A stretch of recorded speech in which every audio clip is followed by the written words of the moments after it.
دین کے کام کے لیے، دین اللہ کے پیغام بندوں تک پہنچانے کے لیے نبی کو بھیجا، جی قرآن نازل فرمایا، توریت نازل فرمایا. تو الغرض یہاں پر جو ہے اب کوئی نبی آنے والے نہیں ہیں. تو اب یہاں پر آج ہمارے پاس جو دین زندہ ہے، جو قرآن ہمارے پاس جو ہے موجود ہے، اور جو ہے دین ہمارے پاس موجود ہے، مسجد ہمارے پاس موجود ہے، ماں جو ہے اور تمام چیزیں جو موجود ہیں، یہ جو ہے صحابہ کی دین ہے.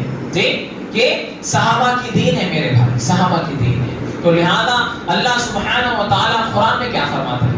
قرآن میں اللہ سبحانہ و تعالیٰ فرماتا ہے کہ ان الذین آمنوا وعملوا الصالحات، بے شک جو نیک اعمال کرے، ٹھیک، وعملوا الصالحات اولئک هم خیر البریہ، ان کے لیے جو بہترین جو ہے خیر ہے. اور آگے فرماتا ہے جو ہے جزاؤہم، اللہ کے پاس، اللہ کے جو ہے نزدیک جو ہے جزاؤہم عند ربہم جنات عدن تجری من تحتها الانہار خالدین فیہا ابدا، جو ہے ان کے لیے نہریں ہیں جنت میں، باغ ہے. اور جو آگے فرماتا ہے کتنی پیاری بات ہے، رضی اللہ عنہم ورضوا عنہ، اللہ ان سے راضی ہے اور وہ اللہ سے راضی ہے. سبحان اللہ. جی صحابہ سے مخاطب ہو رہا، بتائیے کہ اللہ فرما رہا ہے کہ لوگوں میں صحابہ سے راضی ہوں، اور صحابہ جتنے بھی حضور کے ہیں وہ سب صحابہ جو ہے اس سے راضی ہیں. سبحان اللہ. یہ شان ہے، یہ شان ہے. محترم حضرات کرام، حضور فرماتے ہیں لوگوں میرے صحابہ کو برا مت کہو، میرے صحابہ کو برا مت کہو. اور آگے فرماتے ہیں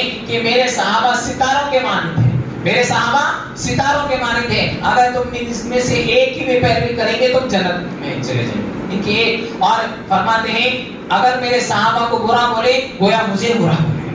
بتائیے آپ محترم حضرات کرام، آج جو ہے بتائیے کہ جو ہے مخررین، ایسے مخررین ہیں اور ایسے جو ہے اسٹیجوں پہ بیٹھ کر جو ہے صحابہ کی گستاخی کرتے ہیں.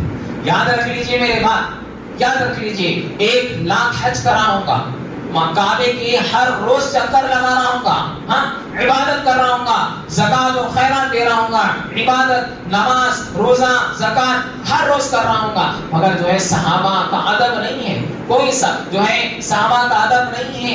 ایک بھی صحابہ کا سارے صحابہ کا ادب کر رہا اور ایک صحابی کا ادب نہیں کر رہا، تو یقیناً جانے اس کا کوئی عمل اللہ کی بارگاہ میں قبول نہیں، کوئی قبول نہیں.